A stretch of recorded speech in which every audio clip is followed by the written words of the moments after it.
Hey everyone, and welcome back to the channel. I'm 74 years old now. And 4 years ago, I thought social media was just for teenagers posting pictures of their breakfast.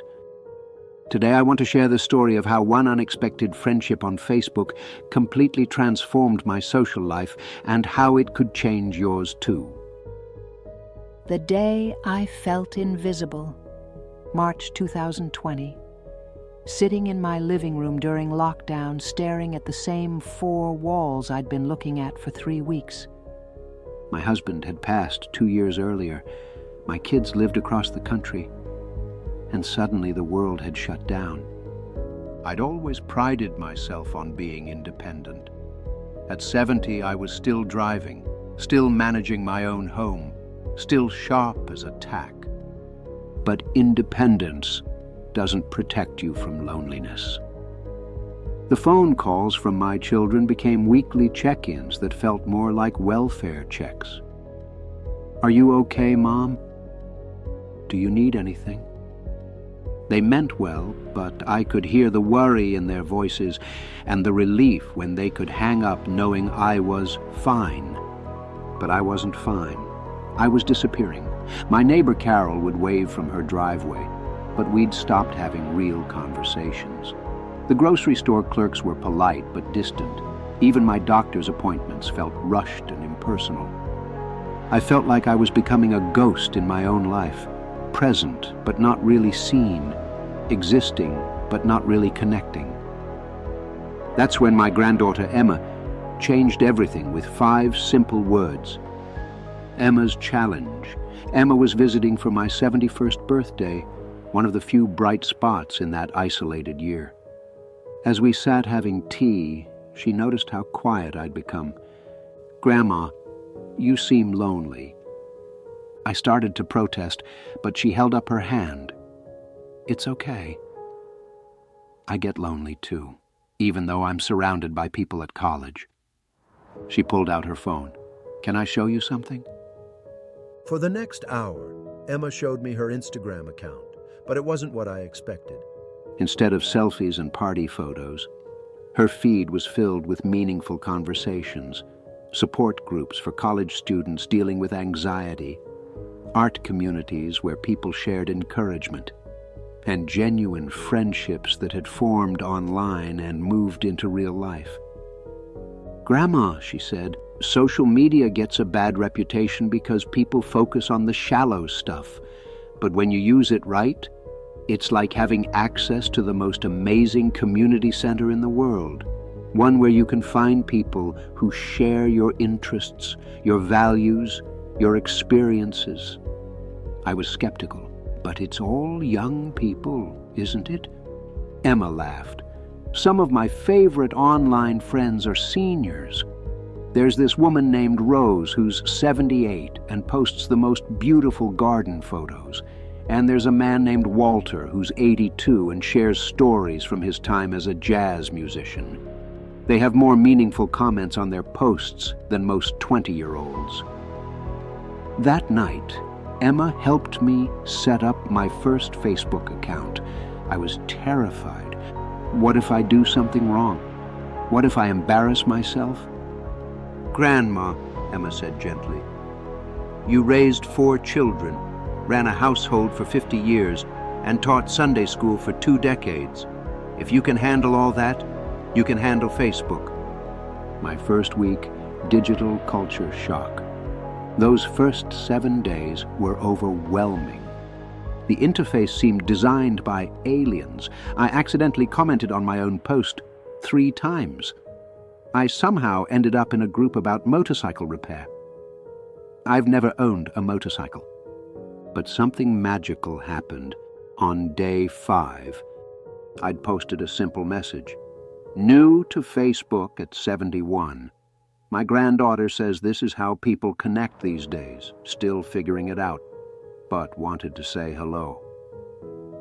Within hours, I had 17 comments. Not from teenagers or strangers, but from women and men my age who remembered their first days on social media. They shared tips, offered encouragement, and several sent friend requests. One comment stood out. It was from a woman named Margaret in Portland. "Welcome. I joined at 69 after my husband passed. Scared me to death at first. But now I can't imagine my life without my online community. Happy to answer any questions." I clicked on her profile and spent an hour reading her posts.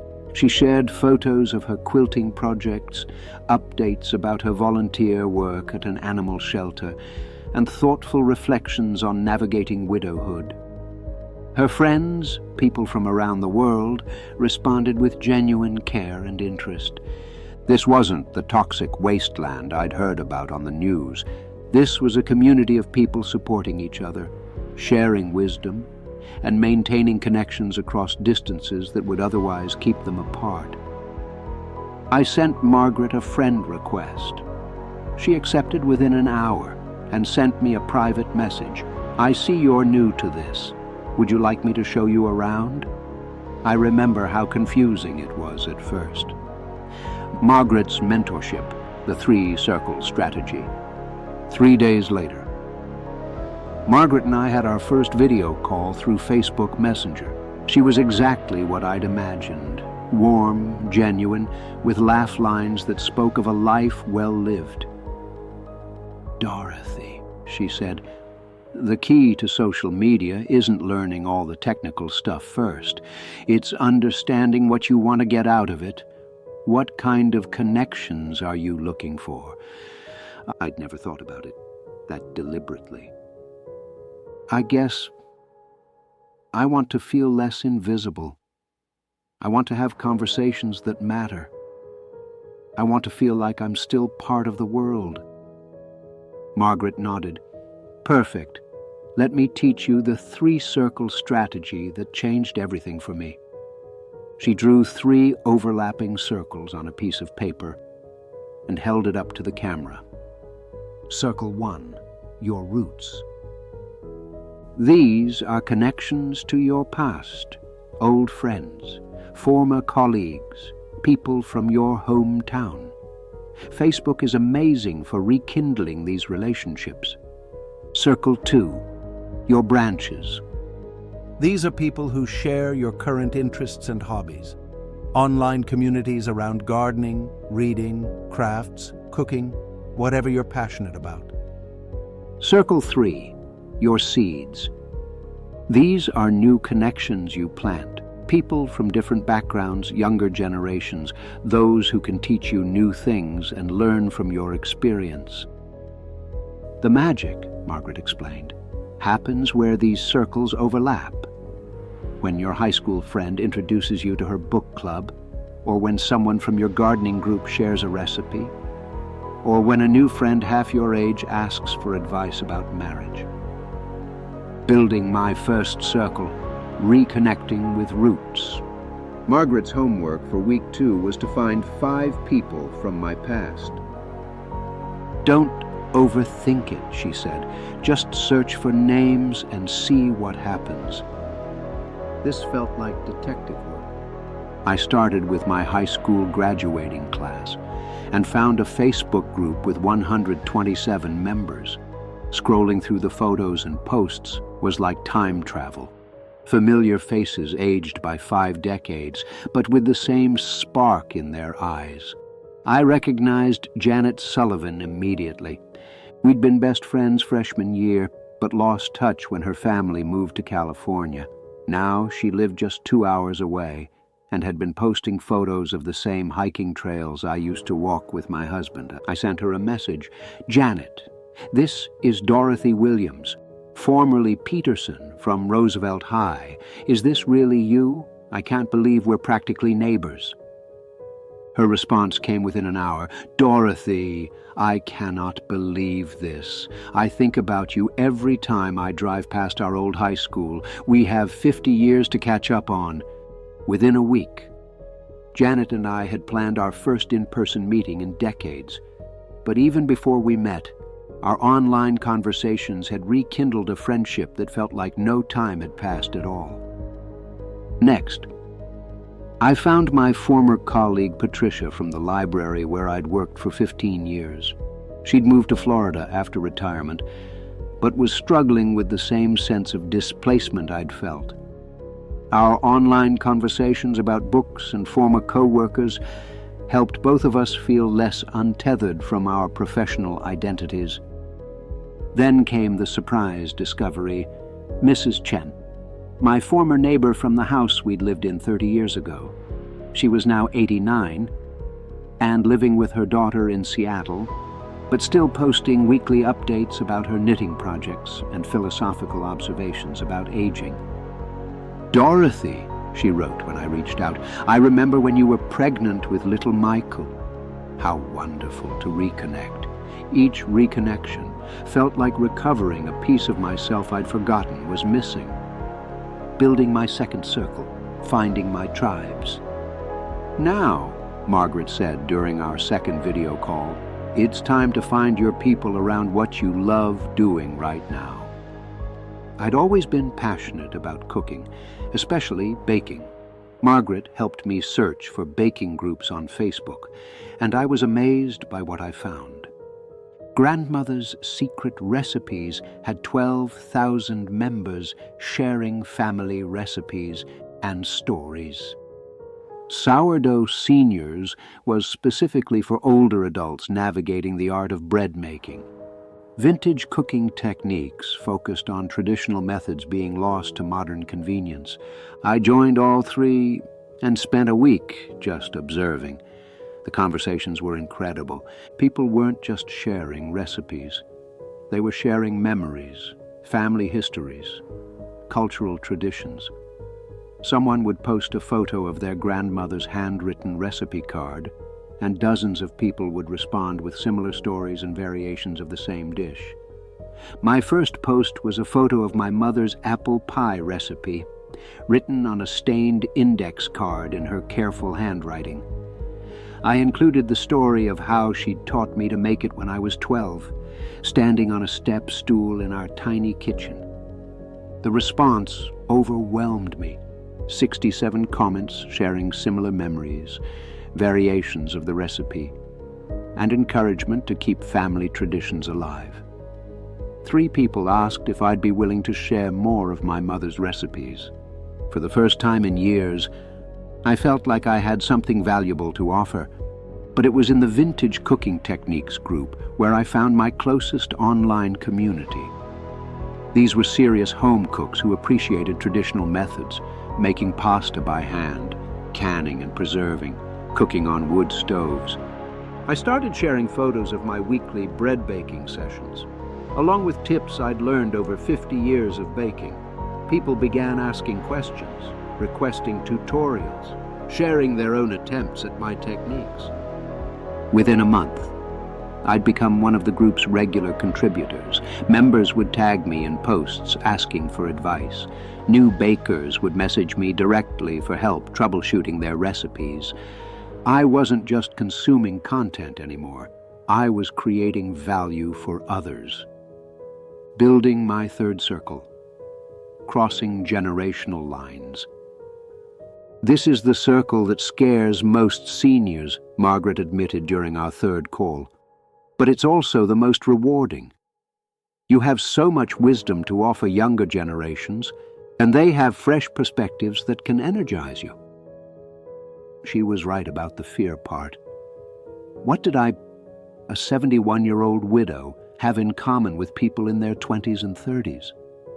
Margaret suggested I start by commenting thoughtfully on posts in intergenerational groups, parenting advice forums, cooking communities, even local community groups where all ages interacted.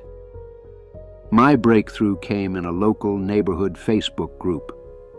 A young mother named Sarah had posted desperately asking for advice about getting her 2-year-old to sleep through the night. Dozens of people had responded with conflicting advice, and Sarah seemed more confused than helped. I remembered that exhausting phase of parenting and wrote a longer response. "Sarah, I raised 4 children and remember this struggle well. Every child is different, but here's what worked for me.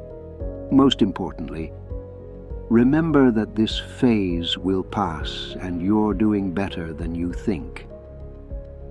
Sarah responded within hours, thanking me for the encouragement as much as the practical advice. We began a private conversation that evolved into a genuine friendship. What surprised me was how much I gained from these connections. Sarah introduced me to podcasts I never would have discovered. Her husband David helped me understand why my computer kept running slowly. Their daughter Emma, same name as my granddaughter, would wave excitedly at me during our video calls. In return, I became their unofficial grandmother figure. Sarah asked for my pie crust recipe for Thanksgiving. David sought advice about career decisions.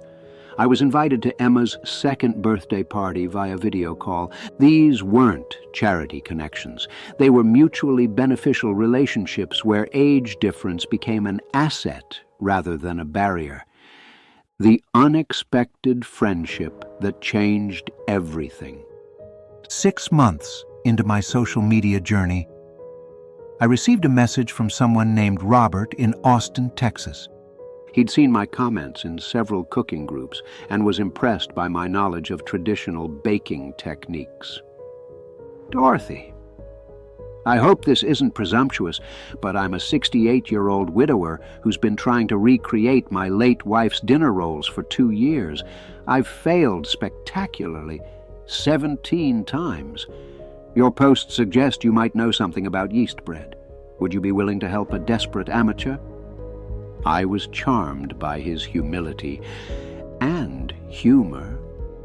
We started with a simple message exchange about bread-making basics, but our conversation quickly expanded to other topics.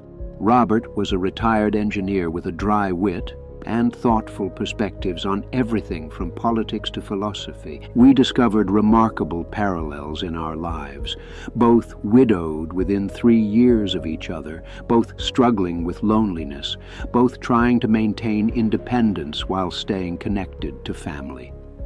Both had discovered social media as a lifeline during the pandemic. Our daily messages became the highlight of my day. Not romantic.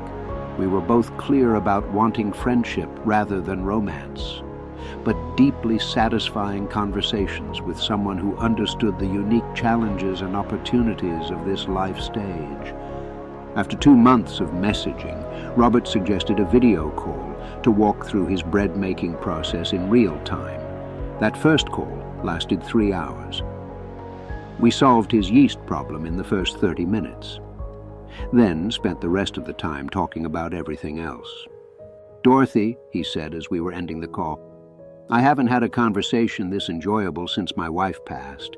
Thank you for reminding me that meaningful connections are still possible. I felt the same way. For the first time since my husband's death, I had someone who looked forward to hearing about my day as much as I looked forward to hearing about theirs. The ripple effect. How one connection led to many. Robert's friendship opened doors I never expected.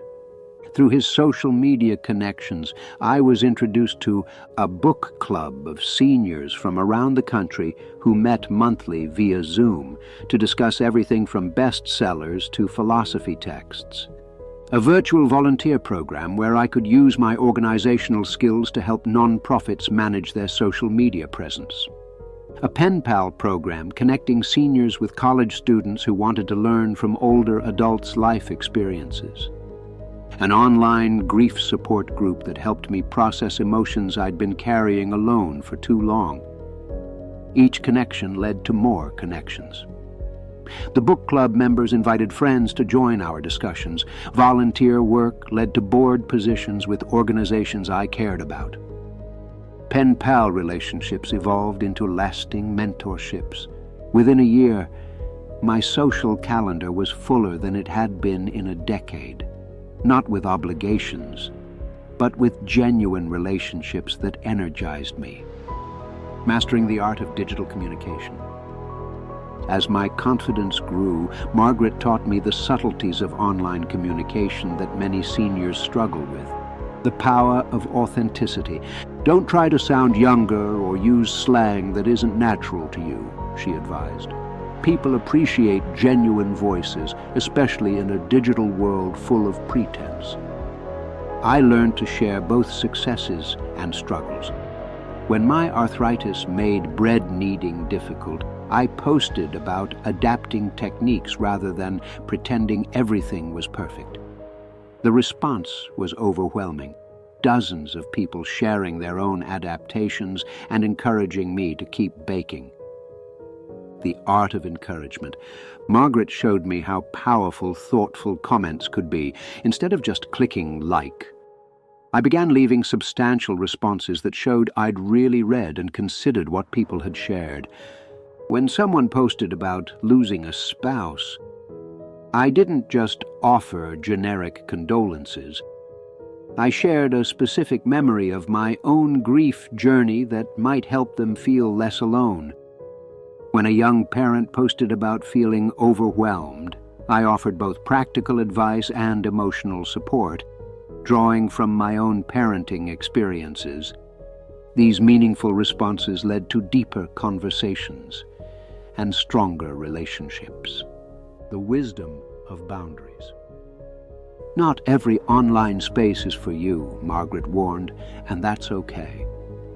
I learned to recognize and avoid toxic environments, political arguments that generated more heat than light, groups focused on complaining rather than solving problems, people who seemed to thrive on drama. Instead, I curated my social media experience deliberately, following accounts that inspired me and joining groups that aligned with my values and interests. Overcoming common senior social media fears. During my first year online, I encountered every fear that keeps seniors away from social media. Here's what I learned. I'll get scammed. This fear is legitimate. Scammers do target seniors online, but with basic precautions, social media can be quite safe. Never share personal information like social security numbers or bank details. Be skeptical of too good to be true offers. When in doubt, ask a tech-savvy family member or friend. Use privacy settings to control who can see your information. The risks are manageable with common sense and caution. I'll say something stupid. Everyone makes mistakes online, even digital natives. The senior advantage is that most people are more patient and forgiving with older adults who are clearly making good faith efforts to connect. When I accidentally posted a private message as a public comment, 3 people kindly explained my mistake and helped me fix it. No one mocked me or made me feel foolish. Technology is too complicated. Social media platforms are designed to be user-friendly. While they can seem overwhelming at first, you don't need to master every feature immediately. Start with basics, posting, commenting, messaging, and gradually learn more advanced functions as needed. I don't have anything interesting to say. This is the fear I hear most often, and it's completely unfounded. Your life experiences, skills, and perspectives are valuable to others. The recipe you've made hundreds of times might be exactly what someone else needs. The parenting challenge you survived might help another family. The grief you've processed might comfort someone just beginning that journey, creating content that connects. Margaret's most valuable lesson was about creating posts that generate meaningful interactions. Tell stories, don't just share facts. Instead of posting, "Made apple pie today," I learned to write, "Made my mother's apple pie recipe today and remembered standing on a step stool in her kitchen, learning to crimp the crust edges. She always said the secret ingredient was patience." 50 years later, I finally understand what she meant. Stories create emotional connections that facts alone cannot. Ask questions that matter. Generic questions like, "How's everyone doing?" generate generic responses. Specific questions create better conversations. What's one cooking technique your mother taught you that you still use today? Or, what's the best piece of advice you received during a difficult time? Share your learning process. People enjoy following someone's journey more than seeing only finished products. I began documenting my attempts to learn new technologies, my successes and failures in the kitchen, my reflections on aging and personal growth. This vulnerability made my posts more relatable and my relationships more authentic. The unexpected benefits. As my social media presence grew, benefits emerged that I never anticipated. Cognitive stimulation, learning new platforms, engaging in discussions, processing different perspectives.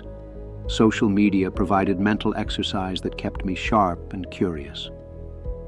Purpose and contribution, helping others with cooking questions, offering life advice, sharing resources.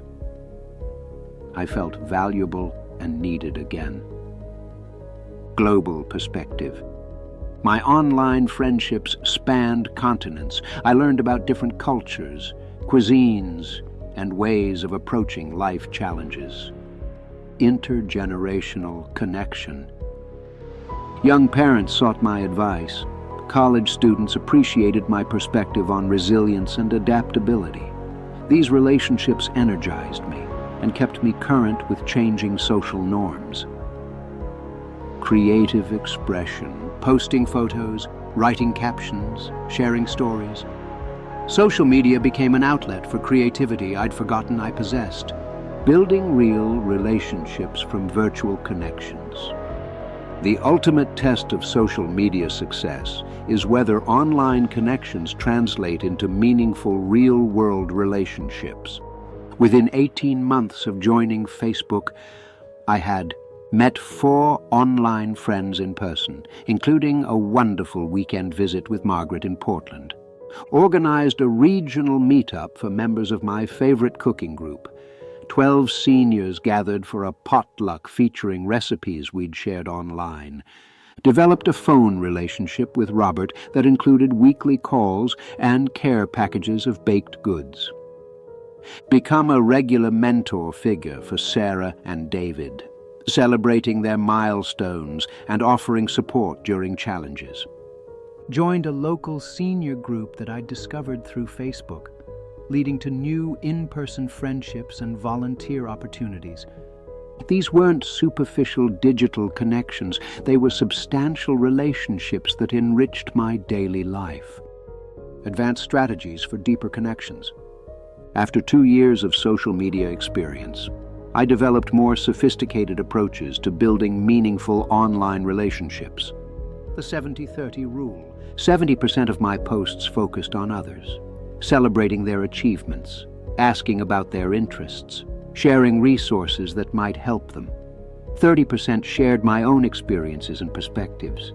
This balance kept conversations from becoming self-centered while still allowing me to contribute authentically. The bridge builder approach. I began connecting people from different parts of my online network who might benefit from knowing each other. Introducing a widower from my grief support group to the book club, or connecting a young parent from my neighborhood group with an experienced grandmother from my cooking community. These introductions often blossomed into friendships independent of me, creating a web of connections that strengthened everyone's social network. The consistency strategy. Rather than sporadic, intense activity, I developed regular, sustainable online habits. 15 minutes each morning checking in with close connections, 20 minutes in the evening engaging with group discussions, and 1 longer session weekly for deeper conversations and content creation. This consistency made me a reliable presence in my online communities and helped relationships develop naturally over time. Dealing with digital drama and negativity. Not every online interaction is positive. Learning to handle difficult situations gracefully became an important skill, the gray rock method. When encountering argumentative or hostile people, I learned to be as uninteresting as possible. Brief, factual responses without emotional engagement usually caused problematic people to move on to easier targets, the redirect strategy. In group discussions that became heated, I practiced steering conversations toward common ground. I can see we have different perspectives on this. What we all seem to agree on is the privacy shield. I became selective about what personal information I shared and with whom. Close online friends might know about family struggles or health concerns, while casual acquaintances saw only general updates and interests, helping other seniors navigate social media. As my skills and confidence grew, I began helping other seniors overcome their social media fears. This became one of the most rewarding aspects of my digital journey. I created simple guides for friends, step-by-step instructions for setting up accounts, with large print and clear screenshots, lists of senior-friendly groups and communities to join, templates for first posts that felt natural and comfortable, scripts for common social media interactions.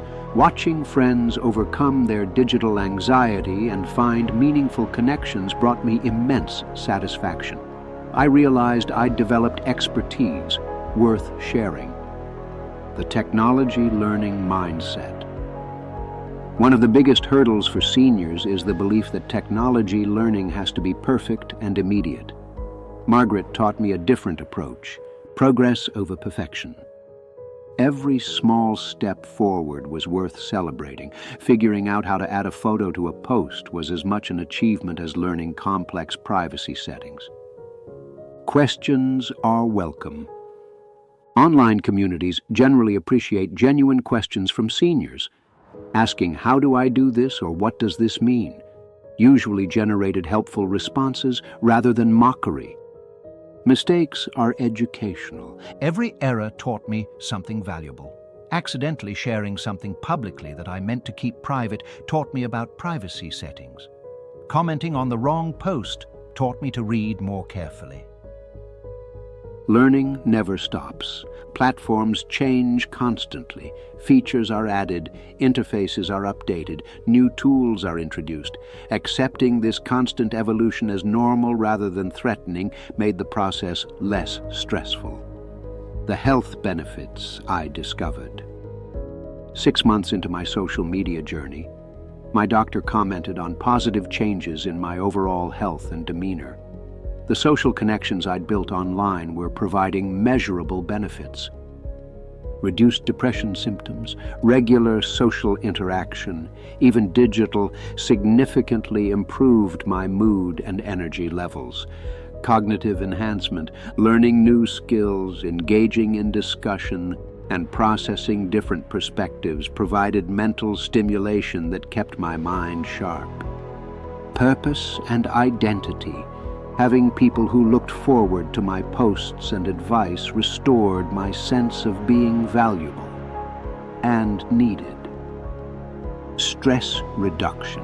Sharing concerns with understanding friends and receiving support during difficult times made challenges more manageable. Improved sleep. Feeling connected and engaged during the day translated into more restful nights. Creating your personal social media strategy based on my experience and that of dozens of seniors I've mentored. Here's a framework for success. Week 1 to 2. Foundation building. Set up accounts with help from a tech-savvy family member or friend. Learn basic functions, posting, commenting, messaging. Focus on security settings and privacy controls. Don't worry about making mistakes. They're part of learning. Week 3 to 4, exploration phase.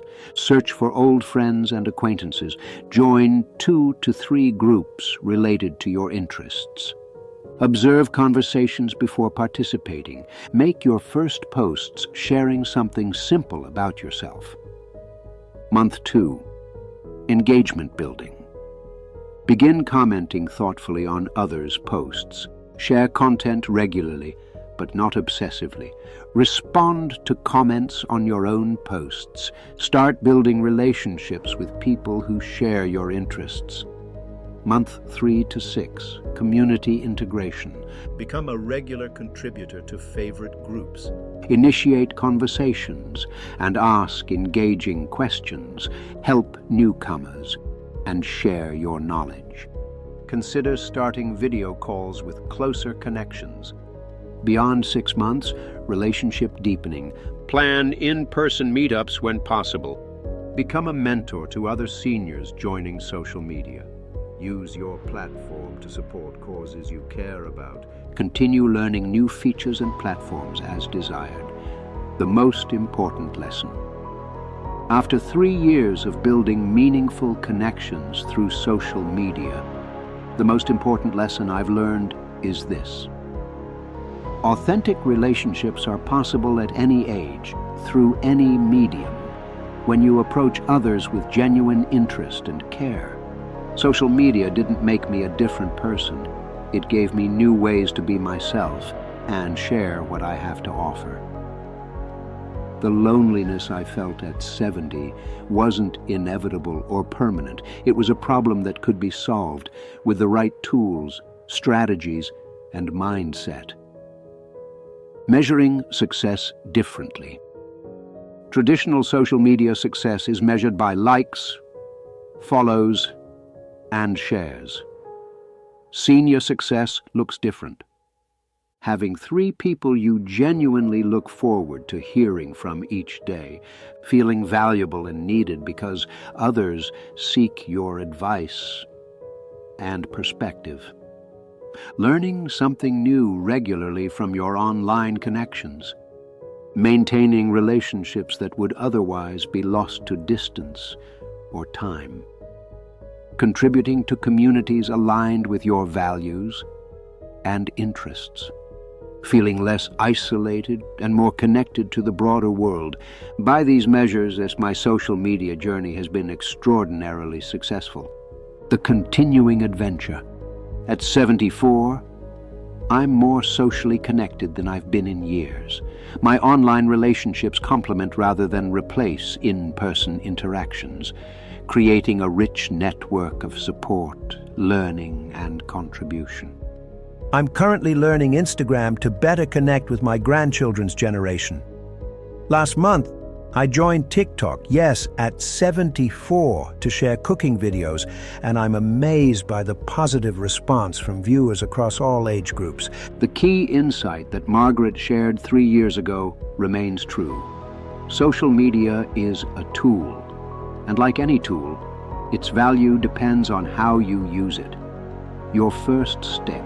If this story resonates with you, here's your assignment. This week, ask one tech-savvy family member or friend to help you set up a social media account. Don't worry about doing everything perfectly.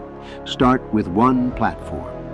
Facebook is usually most senior-friendly. Set up your profile with a nice photo and basic information. Then simply observe for a few days. Read posts from friends and family. Notice what kinds of content interest you most. When you're ready, make your first post. Something simple. New to Facebook and still learning. Excited to connect with friends and family in this new way.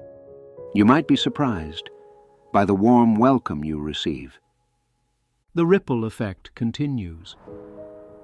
Last month, I received a message that brought tears to my eyes.